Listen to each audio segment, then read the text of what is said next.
Okay, so we are moving into using a new way to solve a system.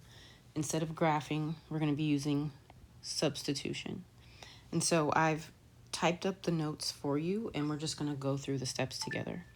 So the first thing you need to do is you need to choose one of the equations, and you need to solve for y. In this system, both of the equations have already been solved for y, so we don't really have to do the first step. It's been done for us. Step 2, we need to circle what x or y equals. So I'm going to use the first equation, and I'm going to circle 7 because y equals 7. So that's what I circle. Then for step 3, I'm going to draw an arrow from that circle to the other y. It has to be to the same variable. I'm not going to draw it to the x. I draw it to the other y.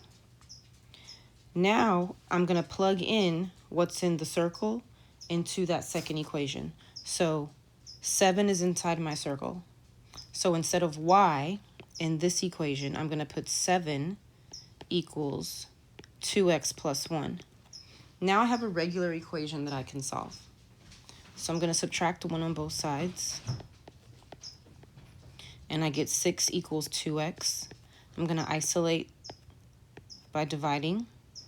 So x equals 3. So this system was kind of easy because we already knew what y was. We just had to figure out x.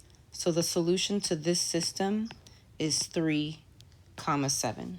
So we substituted this 7 into the second equation in the place of y. So that's what we're going to be practicing today.